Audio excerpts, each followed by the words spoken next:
Click on this.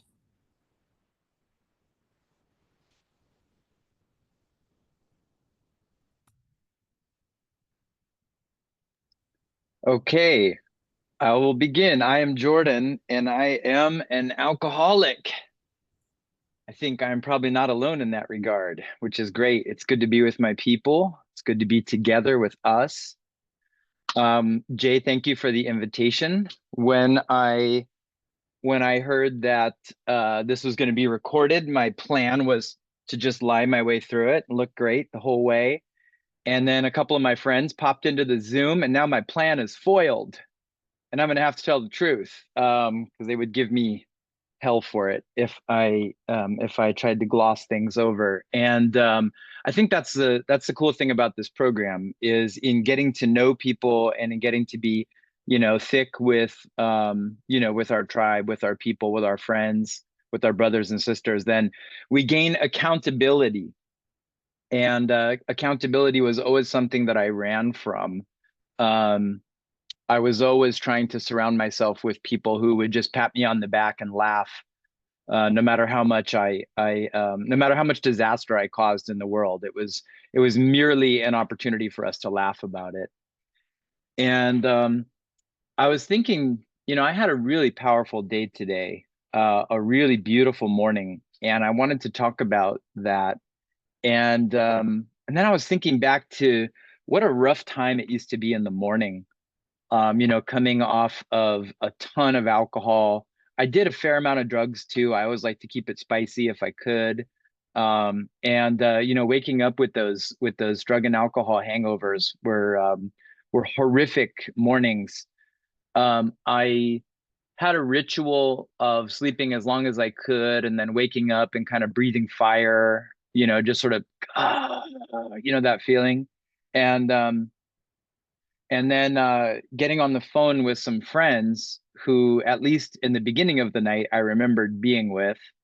And then I would ask them what happened. I would ask them how the last whatever hours of the night went, because I don't know when it ended. I don't know how it ended. I don't know what was going on. And that was pretty much my ritual. If I could get out of bed and motivate, it would usually be to do something self-interested or to go meet friends and get drunk again. But it often involved just kind of sitting around in bed for long periods of time and staring at the ceiling, during which times I would wallow in self-hatred mixed with massive ambitions. Like I was gonna be gunning for the Nobel Peace Prize and probably like a Nobel in literature too. Probably could never get it in physics. That would take way too much work. But maybe peace and literature. So I had dreams of grandiosity kind of wafting in and out of specters of self-hatred. And fast forward, and I've been sober, I guess, 22 years and 3 months or so. And my mornings are a little different now. And so I just thought it would be fun to kind of describe. Sorry, my puppy is attacking my computer cord. Give me just a second. Come here, you. Uh, if she hits the if she hits the power cord, I'll be out of here. So I gotta police this a little bit. Um, so let's see. So today is amazing. So I wake up this morning, and sorry, we're gonna have a little friend with us today. This is Tortellini Batman Chalupa, and she's my wonder puppy who we just rescued, and she was part of my morning. She was the first creature to lick me today and wake me up. And kind of she cuddles in between my wife and I, and she's a very sweet, affectionate girl who likes to play. So I'm blessed with a stable enough household where we can adopt a rescue puppy and a wife who will take me back after my many mistakes in our 23 years of marriage. My marriage is a year older than my sobriety, and there's some power to that math. She's a great influence on me. So I wake up today, I wake up clean, I wake up healthy, I wake up with a puppy, I wake up with a wife next to me. who seems not to completely hate me, and there's progress there. And then I wake up and I cook some breakfast for us. It's a nice, healthy breakfast that involves fresh fruits and vegetables. It involves some bagels, some cream cheese, some avocado, some hot coffee. It's pretty spectacular. Seems like basic stuff to a lot of people in the world, but I do not treat it as basic. I do not treat it as a given. I feel very, very fortunate the earth continues to provide fresh fruits and vegetables for us, and that our economy continues to function, that bakers continue to bake, and that the coffee elves who make this magical elixir called coffee continue to work their magic.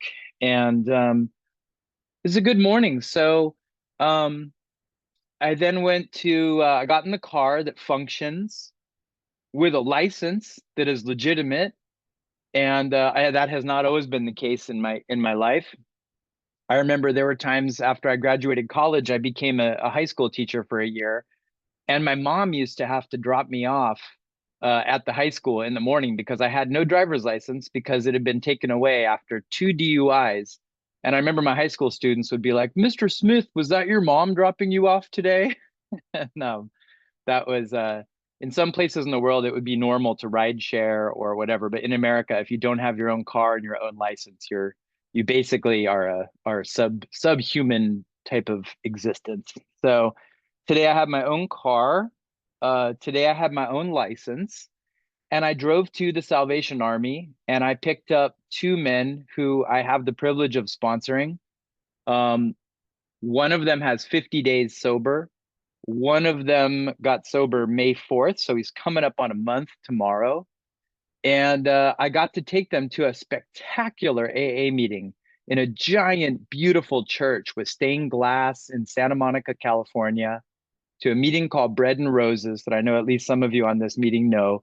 It's about 200, 300 guys in a church, very powerful recovery, very supportive group, very raw honesty. And I got to sit next to Mario and Bobby, these two guys. And, we greeted people together in front of the church. They were so scared. They had no idea how to handle a group that big and how to fit in. And I said, "It's cool. Just stand here next to the door and act like you know what you're doing. Stick your hand out, give random people hugs. They'll be open to your hugs. They'll probably appreciate it. And then we'll see what happens." And, these guys are just amazing. And Mario, when we're in the car, we're driving from Salvation Army over to the Vintage Church where the meeting is, and he's like, "Oh man, I gotta tell you about this song. I was making this song with some of the guys in the Sally. We made our own band, and we made this song called Omnipresent." And he's a real lover of language. Like he loves learning vocabulary. He loves learning big words. He loves using the big words. He's a poet. I'm sure when he gets a little more sober time under his belt, his creative writing is going to turn into poetry that we will all read, that will make its way into books and journals and websites, and hopefully into our hearts, because he is a worthy wordsmith, that's for sure. And so he's singing me this song called Omnipresent, if I remember correctly. The word omnipresent is certainly repeated in it. And then we get to the church and we're standing out in front of the church, we're greeting people. And this guy kind of comes up to us and is talking about how he got, 3 months sober, and the things that he's learned in his 3 months of sobriety. And he uses the word omnipresent. He said, like, "Oh man, it's like God is just omnipresent." And Mario just looks at me and is like, "Hey," like he's so happy that this word that's in his song, this word that was like echoing through my car as we drove over to the AA meeting, gets repeated right as we're standing in front of the church. And then like 3 minutes later, this guy I've never met comes walking up with a really good friend of mine and gives me a big hug. And he tells me he's from this organization called Rock to Recovery, which visits sober, IOPs and sober livings and other institutions like Salvation Army to make music. And I said, "Oh my God, I was just here with Mario." And he says, "Oh, I just made it. I just helped Mario make a song." and and it was the musician who helped the sponsee make a song. And all in the space of like 2 minutes, we had gone from singing the song to its word being echoed by one guy to the guy who helped him make that song, you know, working with this charity, you know, it all comes together in this sort of beautiful web of sober moments. And I think that like one of the coolest things about our program is this concept of unity. And I think unity used to kind of gross me out. I used to think that that concept meant conformity, and it doesn't at all. Unity does not make us all be exactly the same. Unity doesn't stamp out our uniqueness or our beautifulness or our funkiness, our wildness. It doesn't stamp out any of that. It just connects us. It gives us a thread, and feeling connected to people in this program is pretty much what I do every waking moment from the morning on now. I mean, it's just it's amazing, the turnaround that I've had and that I've seen so many people have about this program that I used to laugh about, I used to scoff at, I used to think was not for me. And so what I've noticed in these 22 years of sobriety, when I compare mornings like just waking up and breathing fire and wondering, you know, who I'm with, or how did I end up, you know, peeing the bed, or why am I waking up in puke, or what is this puke constituted of? I don't even remember eating olives. Where'd these olives come from? You know, just disgusting, filthy moments that come from a desire to live a wild and debauched life, to moments of beauty where I'm thinking about others and just keenly aware of the absolute bounty that sobriety brings into my life and into the lives of people around me. There are some very specific things that happened between those mornings of the past and mornings like today. And I want to spend the rest of this share talking about, for me at least, how that happened. Um, there are too many threads to kind of follow. There's too many steps to really unpack. But I think the line that I'd like to follow is the line through my higher power, the line toward meeting this entity that now I call God just because it's a nice short word. It's easy to spell. Lots of other people use it, and um, and I had to be directed in my path to get to know this higher power in a way that was very, very easy for me to understand. The thing about me when I came into this program is I fancied myself smart. I had some qualifications and credentials that would perhaps convince people that I was smart. But it was the kind of intelligence where you could think yourself into death, suicide, failure, and isolation, right? That's how smart it was. But it sounded smart. It could use, you know, I could use big words. I could use different interesting types of logic. But the end result of all of that thinking was never really a good result. It could be an interesting result. It could tie myself in knots and create a life that was sort of charmingly disastrous at times, but it never made a hell of a lot of sense. And so when I came into AA, I was too smart for a simple program, and too dumb to get most of the messages. And I had a I had the good fortune of meeting a sponsor who was also hard-headed and very resistant to the concept of a higher power. And he was so new to the program. He was just over a year sober when he started sponsoring me. And now he's got, you know, 23 and a half years sober, sponsors about 50 guys. And we have a great time working this program together. But back then he was a little baby sponsor. I was his first sponsee. He had never sponsored. He had no experience, and he hadn't even finished the steps. He was like on step 3 when he told me he was going to sponsor me.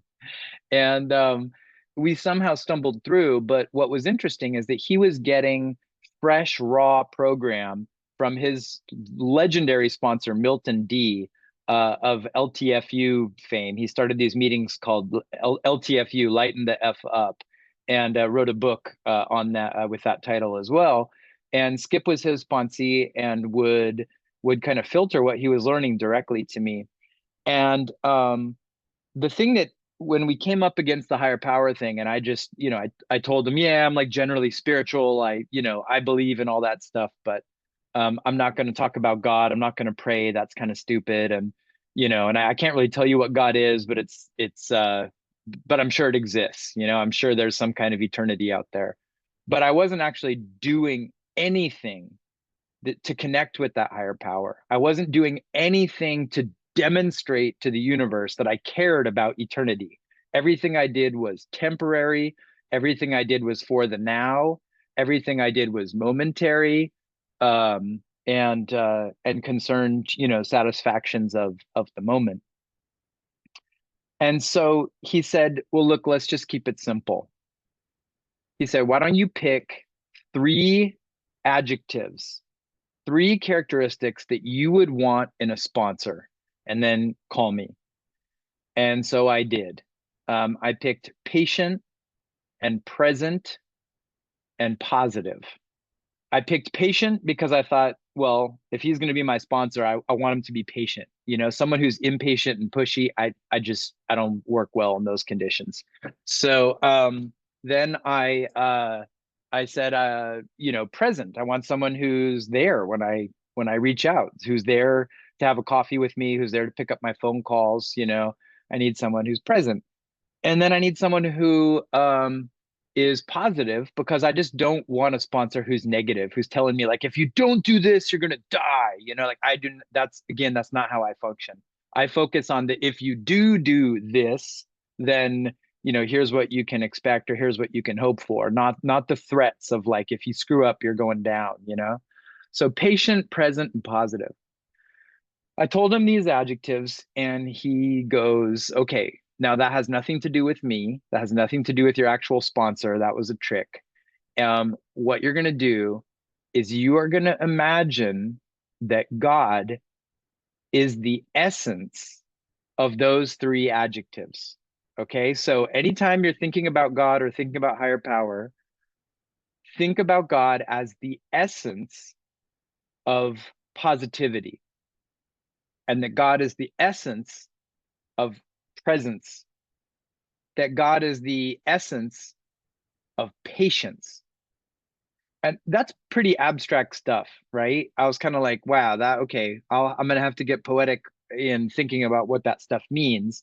And I did. But at first, that was a little difficult. And he said, then now bring it back down to earth. He said, anytime you're wondering if your actions are in God's will, just ask yourself this: am I being patient? Am I being present? Am I being positive?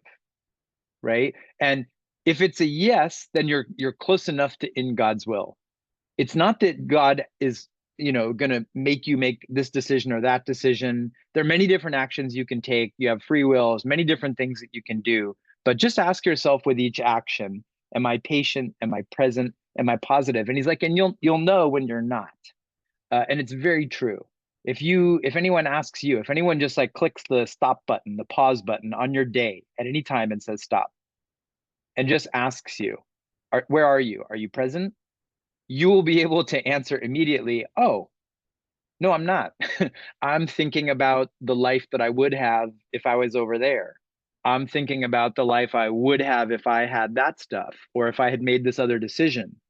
Or I'm in the future. I'm thinking about some stuff that probably maybe could potentially happen, and it's going to ruin my moment now because I'm thinking about it, right? Or I'm thinking about the past, this horrible thing that happened to me, and I resent it. I regret it. I fear it happening again. You can answer those questions very easily, right? So it made it very easy for me to see if I was in God's will or if I was not in God's will, right? Um, so I was able to start understanding my actions in a new framework, with a new perspective that was really, really easy. And he just kept bringing it back to that question: are you, where are you with your God adjectives? Are you patient? Are you present? Are you positive? And then I started having fun with it, because like, why not? I heard that God is infinite, and I like infinite, right? I mean, think of what infinite actually means. If God is infinite, God can take any form of any molecules or subatomic particles or anything, any possible combination of molecules, that could be God. Any idea could be God. Any dream could be God. God could be anything. God is infinite in all levels of existence. And I thought, okay, well, that's a pretty big range of God images to draw from. So we're going to have fun with this. So I started with patience. And I thought, okay, what would an image of patience be? How could God, what shape could God take to be the essence of patience? And an image just kind of floated up in me of a shimmering lake, infinitely deep, filled with cool, sparkling water. And I could dip my bucket into that water at any time as my anger rose, as I wanted to murder someone in traffic, as I wanted to throw my crying infant son out the window, and all the horrible feelings that arise when you're psychotic, dry drunk. And I could just dip the water into that cool, clear, sparkling lake. I could pour a bucket on myself. Oh, it wasn't enough. Look back at the lake. It's full. It's infinitely deep. I can get another bucket. I can pour a bucket all over you. I can pour a bucket all over that asshole in traffic. I can spill some on the ground. Whoops, there's another bucket. It's endless.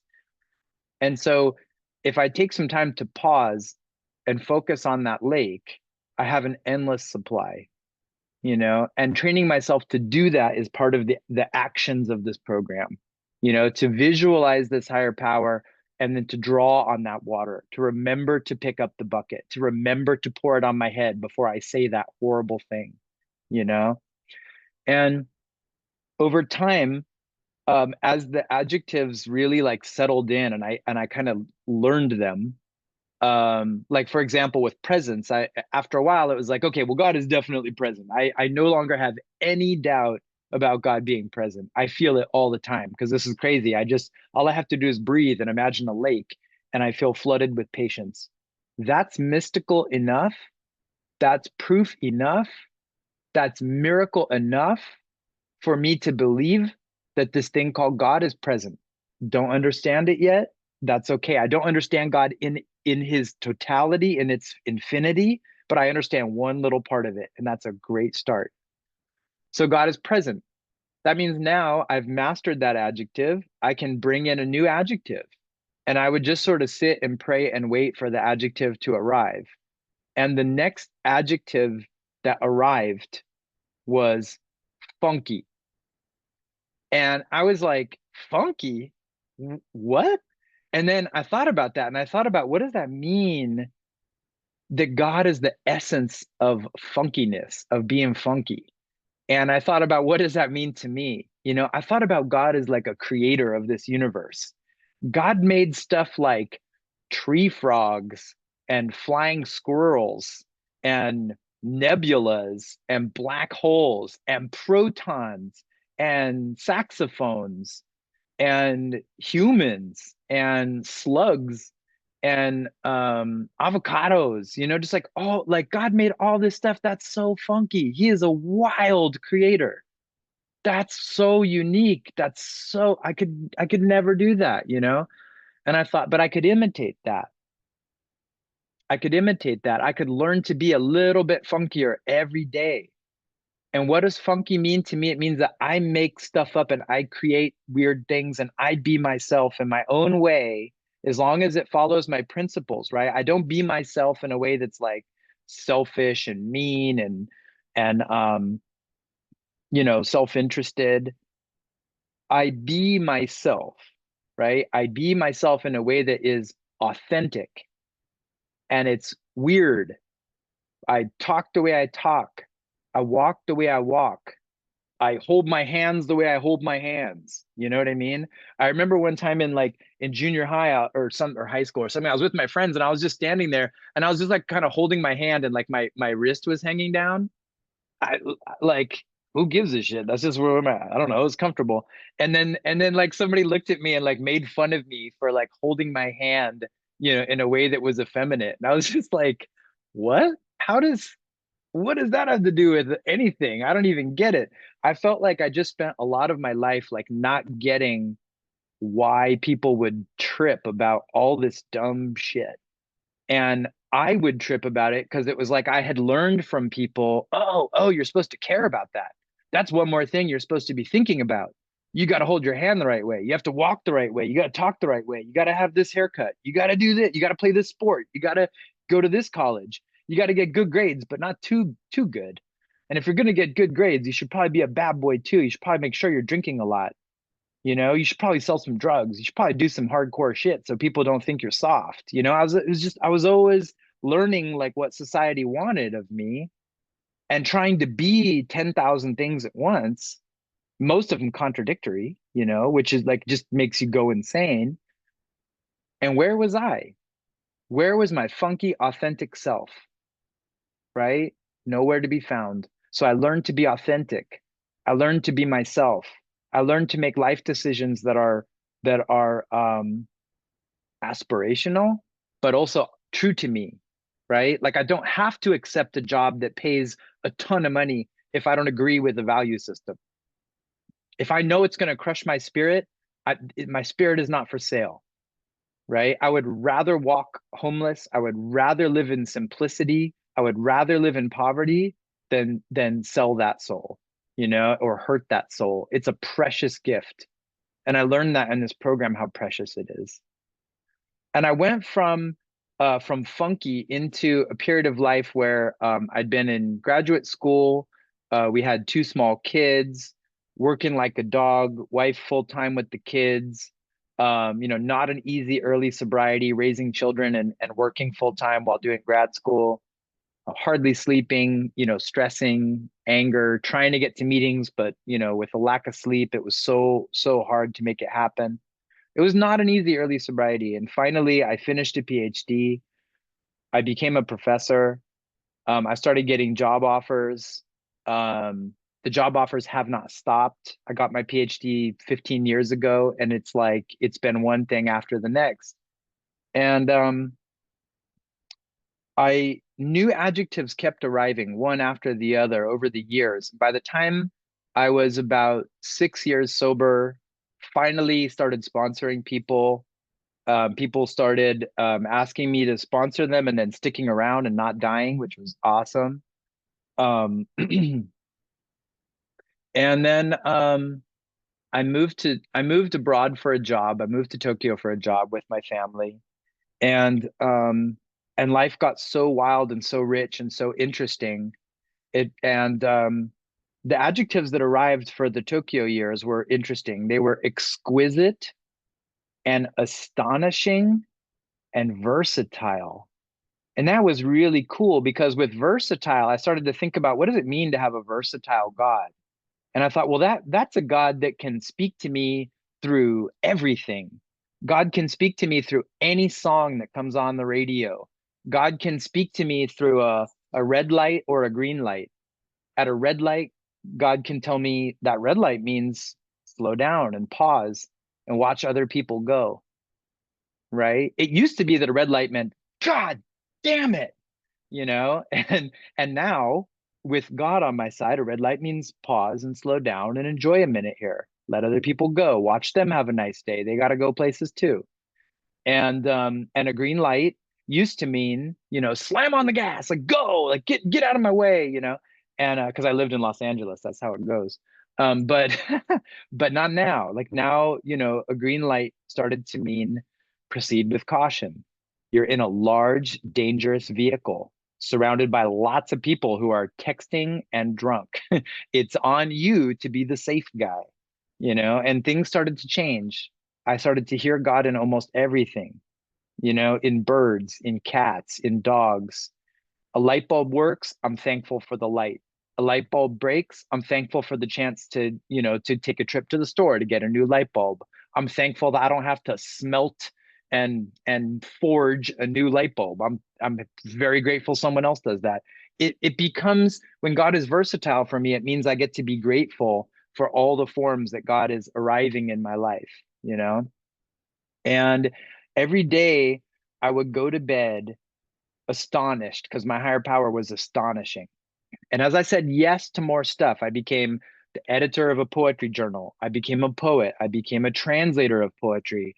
I became a poet on the scene in Tokyo, hosting events and doing fun things. People started asking me to curate art exhibitions. People started asking me to make documentaries for BBC about, interesting aspects of Japanese culture. I got to travel to the suicide forest with a group of poets, right? And write poetry in the forest and make it into a documentary. I got to work with poets who go into prisons and write poetry with children in prison. And it was exquisite. It was exquisite. It was a reality that I never, ever in those hungover days, lying in bed, dreaming of bullshit Nobel Prizes, but never dreaming of the work that it takes to get anywhere, right? To get into this life where I just get to say yes to things and show up with a smile and kind of just Forrest Gump my way, into whatever the next thing is. And then go to bed every night and just look back at the day and be like, oh my God, I have never had a day like that. I have never met the people I met. I've never done the things I did. I never have heard the poems that I heard or that I read. I never taught the class that I taught. I never heard a student suffer. I never heard a student tell their dreams like that, right? I never got to sponsor someone with this particular problem before. I never got to face this particular problem. I never got to experience what it was like to have my children get that angry or feel my children hate me and figure out like what it is that I'm supposed to do to become a better dad and a better person.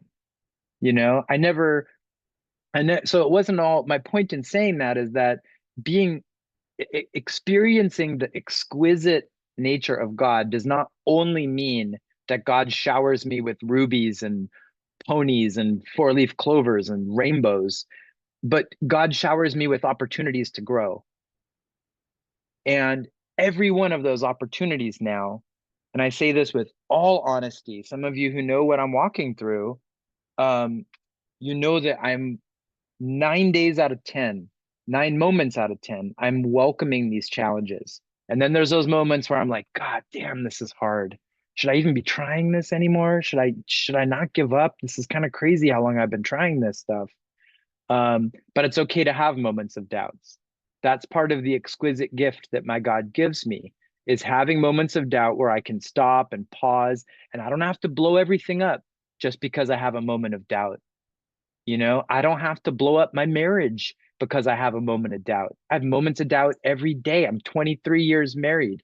Who doesn't have moments of doubt after hell, 23 days married? I mean, it's a crazy racket, that marriage thing. And of course you have doubts. But the astonishing part of God is that when feelings arise, even strong feelings, even feelings backed by logic, I don't have to act on them right now. And not only do I get to pause like moment by moment, I get to pause week by week. I get to pause month by month. I get to pause year by year. I get to pause sometimes in units of decades and be like, well, let's just give this another decade. We'll see how it goes, you know? And then instead of like spending all my time in agony, I spend a very small amount of time in agony about those questions. And then I get to focus on picking up the guys at Salvation Army, or I get to focus on, heading over to meet Mandel for a sandwich, or go over to Craig's house and take our dogs for a walk or something like that. Like I get to do those things, beautiful things, exquisite things, not necessarily big baller Nobel Prize winner type of stuff, but really beautiful moments. And one thing that's really interesting is over the years, as I started to my wife and I separated for a few years, and I had fallen into a pattern of what I would say is a pretty negative husband, judging my marriage, letting the marriage. I mean, it takes two to tango. We let the marriage kind of fall apart. I had a huge, huge part in that, of course, and started dating outside of the marriage under ambiguous terms, I thought, but I had violated for sure the terms of our marriage and even of its flexible parameters. And I had to come to terms with that. My wife asked me to come to terms with that, and I said yes, and got honest and told her everything that had been going on. You can only imagine how painful that is.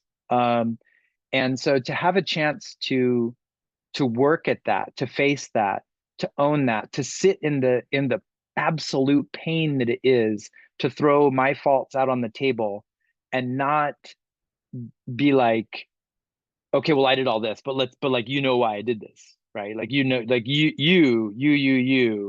did all this stuff, and therefore that, you caused me, because of course my mind has gone there, and of course I've tried to defend my actions before, but I've learned through the last couple of years to not do that. I've learned really what it means to own my side of things and to say, like, that's all me. My actions are 100% my responsibility. And if there's something in the marriage that I don't like or I didn't like, it's also 100% my responsibility to say that very clearly. And if things that are really important don't change, then it is my responsibility to either deal with that or to walk away like a gentleman and say, we have tried. I love and respect you.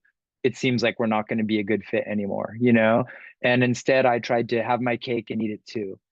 And I cannot tell you what a gift from God it was when I was living in Tokyo by myself a couple years ago, and I had a whole bunch of like big events and an art gallery opening like in this cool museum, and I was selling off a company, and just all kinds of things were happening, and my wife and I had wanted to reconcile, so we decided eventually one of us was going to have to move somewhere.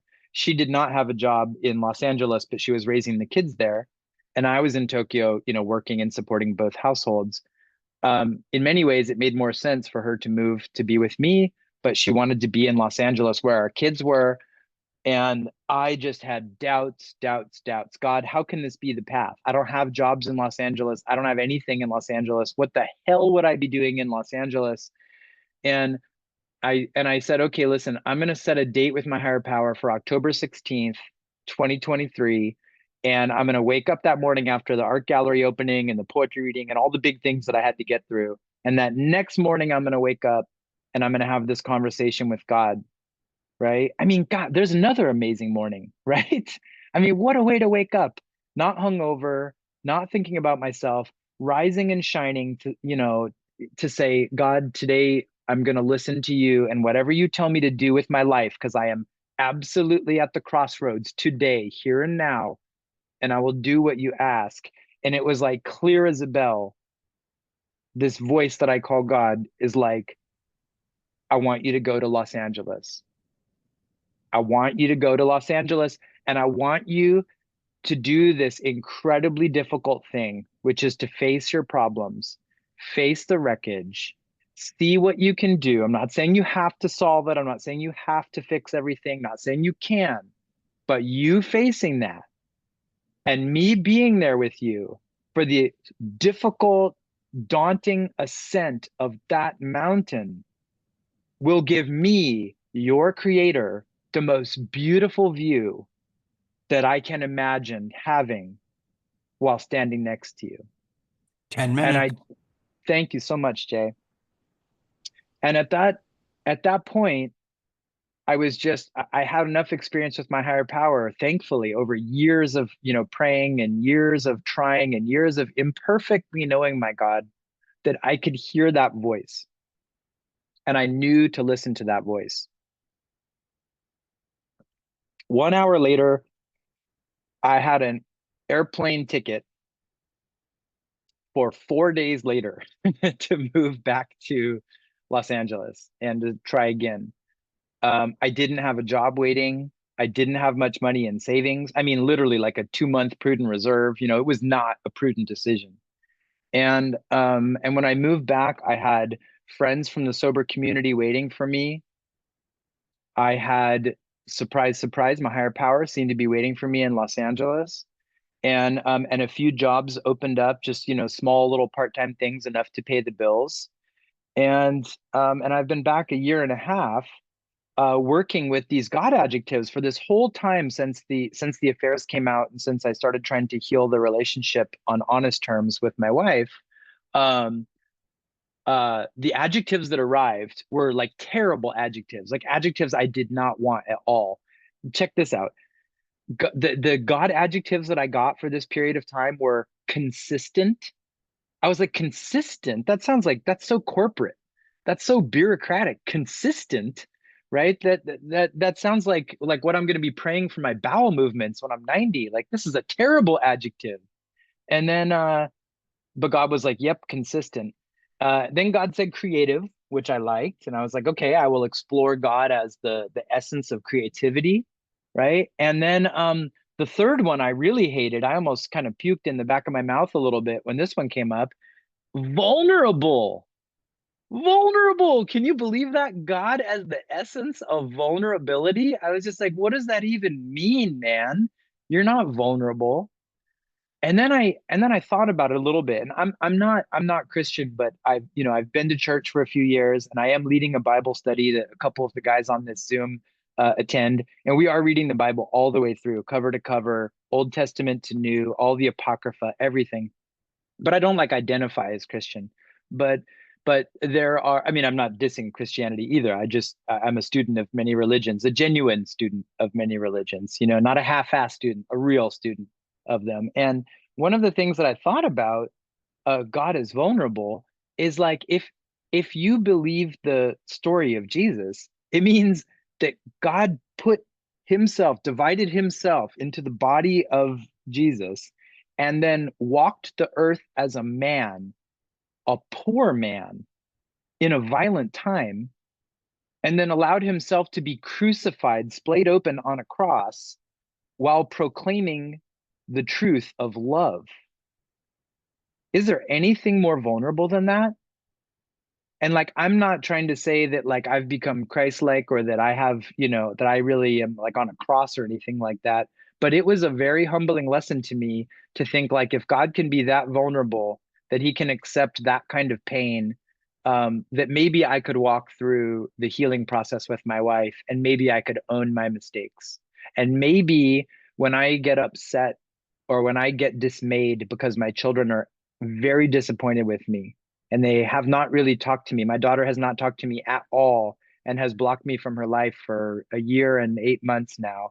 I haven't seen this girl who was like my little twin. And my son got so disappointed in me. He'll text like once or twice a year. And I can't tell you how painful that is, right? And I can't tell you also, or maybe you can imagine that my ism uses that as a great opportunity to be like, you know what? F those kids. You raised them, you paid for everything, you coached their soccer teams, you took them to ballet, you sacrificed, you got the extra job so they could go to ballet camp. You did all this stuff and they don't even talk to you. They don't even give you a chance. The anger comes. And so, like God, I have to make myself vulnerable and just say, it's okay. I got to feel that pain. I got to feel more of that pain today, and that's okay. I'm allowed to feel that pain. I'm allowed to say that that hurts. And my love can also shine through while I am in pain. The angry voice does not have to come out. I don't have to tell my children I feel that way. I can prepare myself spiritually in hope that one day they will also give me another chance and that one day they will also speak to me again.